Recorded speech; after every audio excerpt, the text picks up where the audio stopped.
The topic of radio navigation is so large and complex that it gets its own subject in the ATPL exams. That subject focuses a lot on how the navigational aids, or nav aids, actually function. But how do we use them when we're flying around? Let's find out.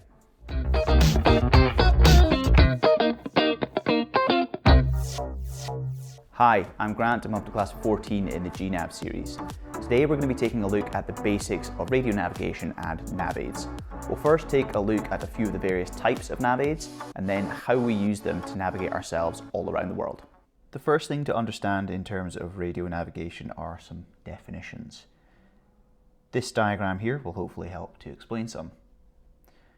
So this line here would be called a bearing, and it is the direction to the navigational aid clockwise from the aircraft. So this angle in here would be a bearing. If we measured this angle from the nav aid, it would be called a radial. And you can see that they are obviously different and they're going to be reciprocal to each other. They're going to be exactly 180 degrees off. An easy way to calculate a reciprocal is to add 180, but an even easier way, I like to think of it as +2 - 2. So you take the first digit and you add 2 to it, and then the second digit and you minus 2. Or if the number is bigger than 200, you would do -2 + 2. So in this diagram, our bearing to the nav aid is maybe 100 degrees. And then the radial to the aircraft would be +2 - 2, so it would be 3. And then you're not actually taking 2 from 0, you're taking 20 from 300. To get 280, which is exactly 180 off. So you +2 to the first digit, get your answer, and then after that you take 2 from the second digit. And if your number was more than 200, so we'll work backwards, let's say 280, you -2 + 2. So we -2 from the first digit and we get 080, then we +2 to the second digit, which is in reality 20, and get 100. Just an easy way to do reciprocals, +2 - 2, or more than 200, -2 + 2.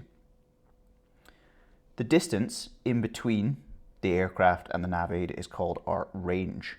So the range in this example, we could say it's 50 nautical miles. If we didn't know the range, then we could say we have a line of position from this nav aid. We're somewhere along this line, this 100-degree bearing to the nav aid, or this 280 radial from the nav aid. To obtain a position fix along this line of position, if we didn't know the range, we would then have to use another nav aid, one that's located here, for example, and then we could get the 180 radial off of that, intersect, and we know that when we're on a bearing of 100 to the nav aid, and we cross over the 180 radial of this other nav aid, we can pinpoint our position. You also have something called a relative bearing, which is aircraft relative bearing to the nav aid. So in this case, the heading is different from the track. We assume we've got a bit of wind, and our relative bearing to the nav aid would be maybe 20 degrees, or 020. There are a few more Q codes to define these various lines. QDM is the other word for the bearing. So the bearing in terms of magnetic is known as the QDM. If we take the reciprocal of that and measure a radial and use magnetic, we get a QDR. Normally, in my experiences, people don't really use these Q codes. People would say an inbound track to the nav aid or the outbound track, but occasionally people do use them, so it's worth knowing. But there are some that I've never heard since sitting the exams, but they'll probably come up, which are QUJ and QTE, which are these things but in true direction. So the QUJ is the true bearing, and the true radial is QTE. Just in case you see one of these Q codes in the exams, remember that the DR and DM are magnetic and the UJ and TE are true. So there are various nav aids out there, but the first to start off with is known as distance measuring equipment, or DME, and unsurprisingly it measures distance.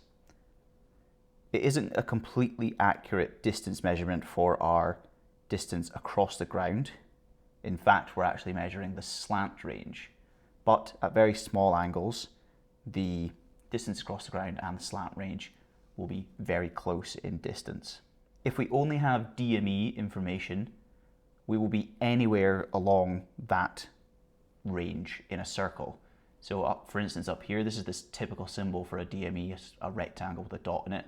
If we're 30 nautical miles away, but we have no other information, we can only say that we are 30 nautical miles away in a ring around the DME. To get more accurate information, we could use something that gives us a direction, or if we had another DME station over here, for example, and we knew that we were 70 nautical miles away or something like that, we would see that there was an intersection of 2 points. And we could say we were either at this point or at this point, so we can narrow it down a bit. A VOR, or a very high frequency omnidirectional range, broadcasts out magnetic radials, or QDRs, if you like. There are basically 2 signals sent out by the VOR that are picked up by the aircraft, and the phase difference in between the 2 provides the signal to identify the radial. That's something you'll learn a bit more about in the actual radio navigation classes. Although the name for VOR has range in it, very high frequency omnidirectional range, there's actually no range information given. There's no distance information given from a VOR. So if you had a VOR and you read 045, you know that you're somewhere along this line. You have no idea how close or how far away to the actual VOR you are. And this is the typical symbol for a VOR. It's a pentagon with a little dot in the middle. You will very often see a combined VOR DME station, which is the 2 combined symbols. So it's the rectangle and the pentagon with the dot in the middle.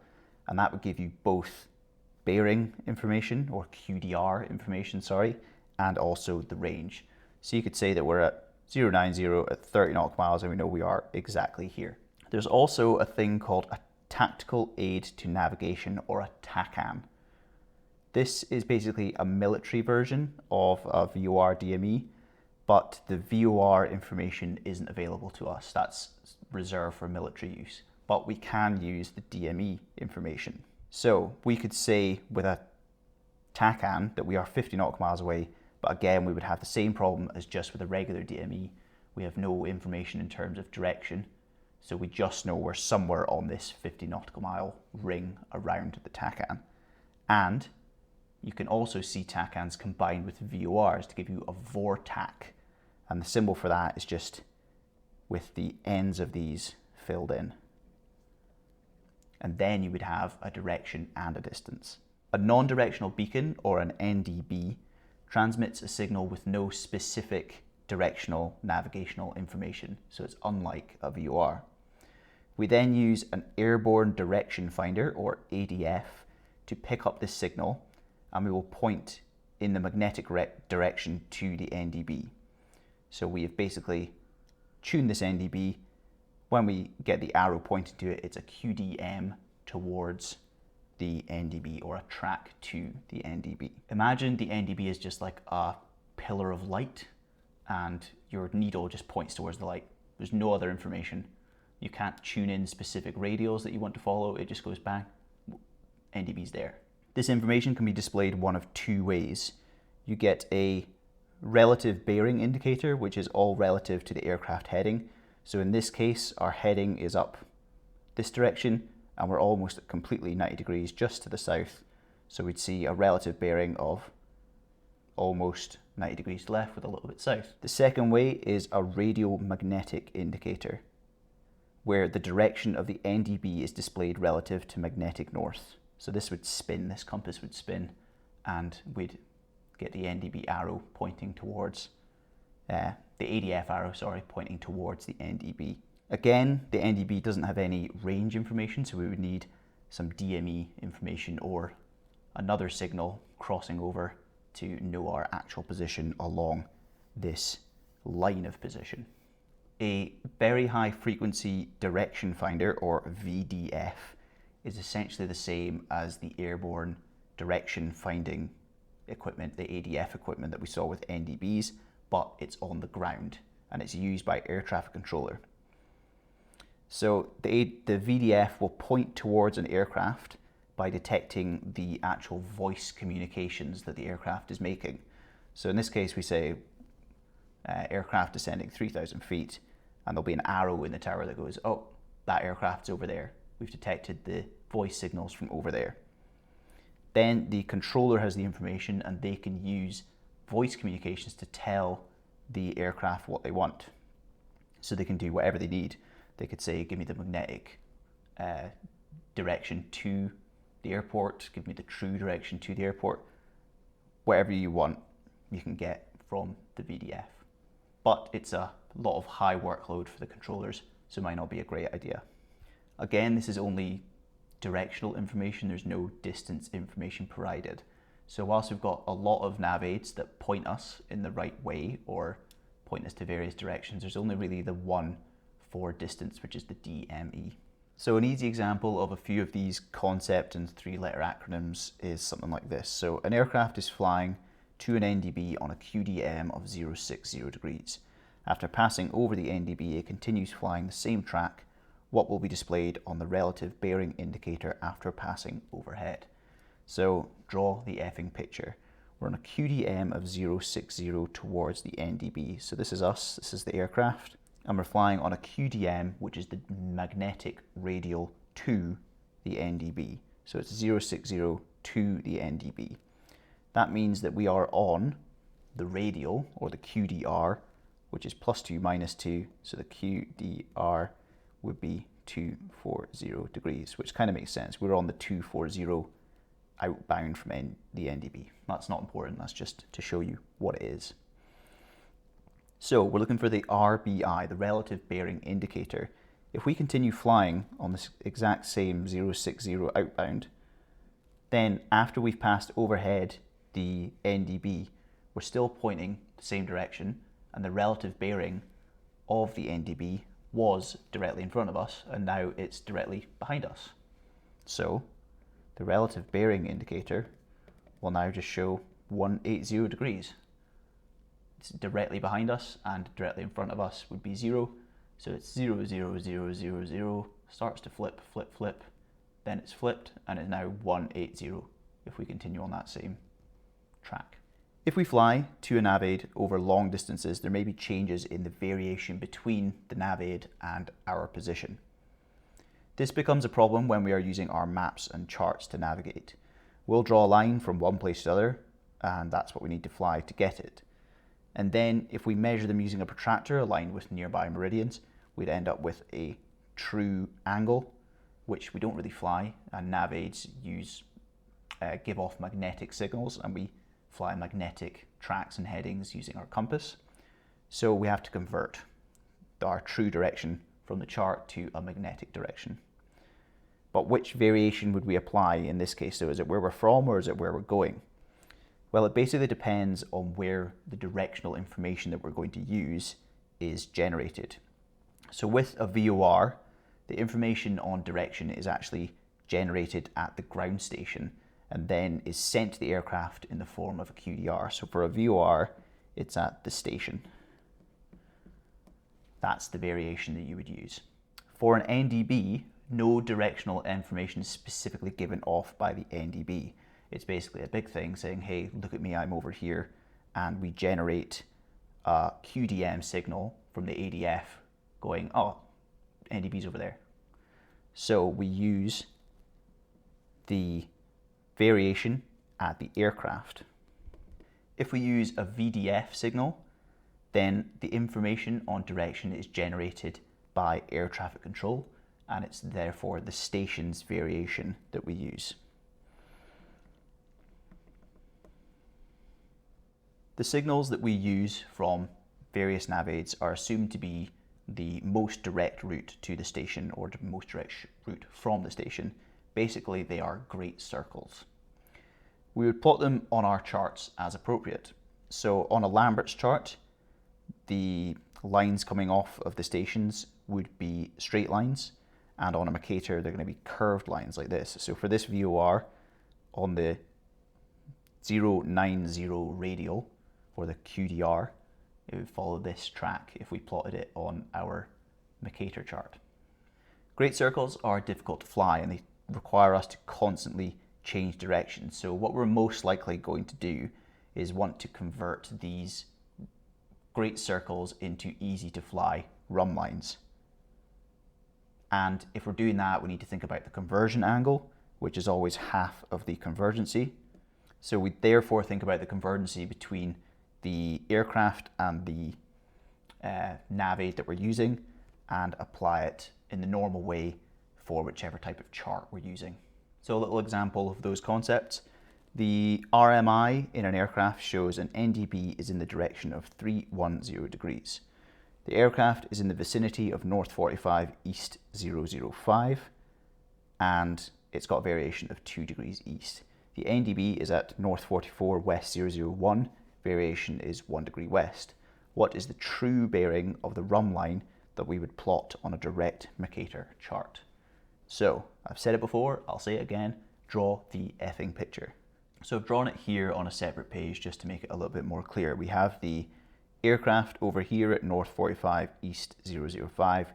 We have the NDB down here, North 44 West 001, and we have the magnetic direction of 310 degrees.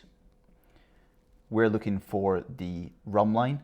So what I'm going to do is find out the run line in terms of magnetic first, and then apply variation to that and figure out the direction in terms of true. So Mercator convergency, we're on a Mercator chart, is just the change in longitude. So convergency equals the change in long, which equals 6 degrees, and then our conversion angle is just half of that.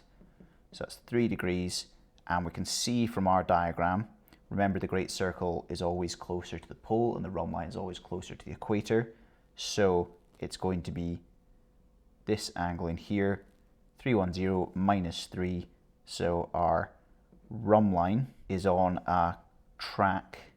Our run line course to fly would be 307 degrees magnetic. We've been asked for the true bearing though.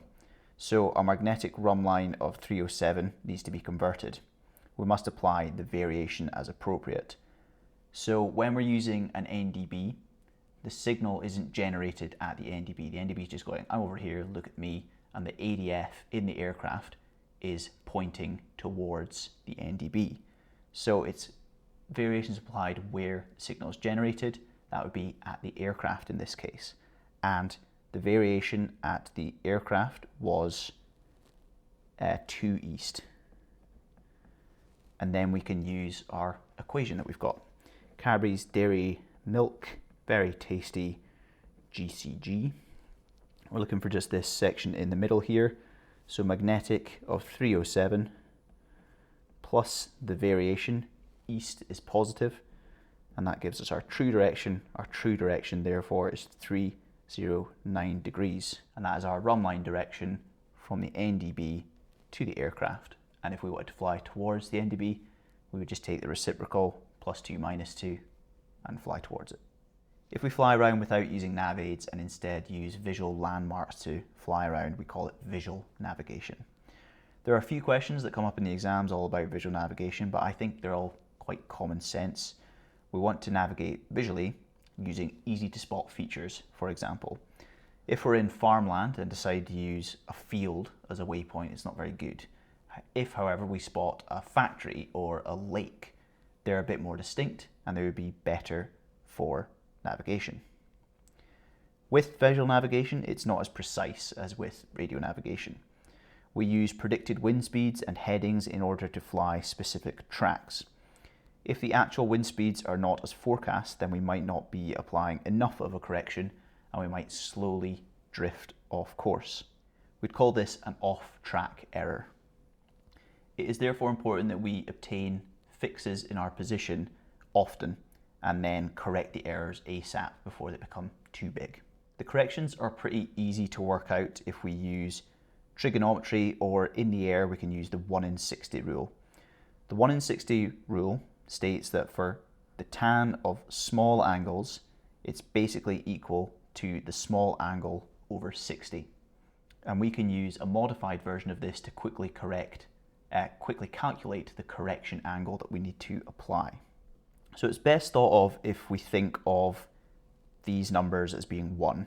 So we could say that this is 1 degree, this is 60 nautical miles, and this would also be 1 nautical mile.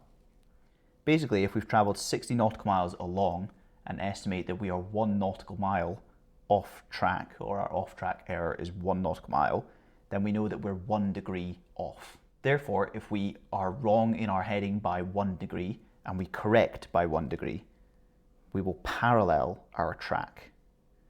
We've corrected the 1 degree, which is fine, but we're still 1 nautical mile off.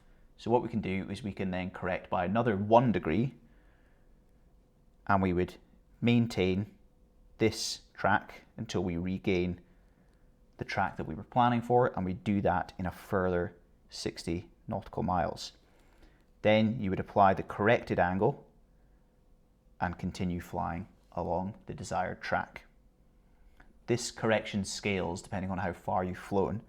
So if you think about every 30 nautical mile that we've flown, every 1 nautical mile would then be a 2 degree change, because tan of the angle, we said every 30 nautical miles, which is going to be, that's twice the size of 1 over 60.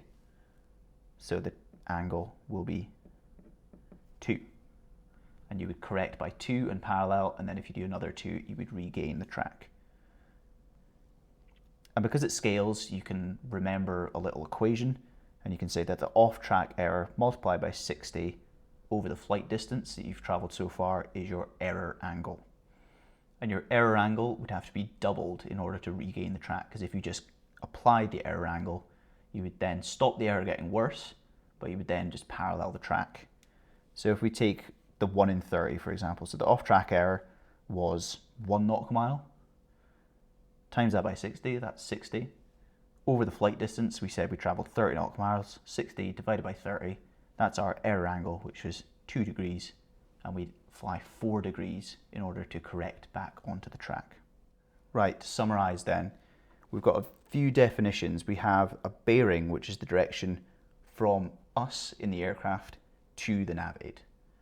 A radial would be the other way around, it's from the nav aid to us.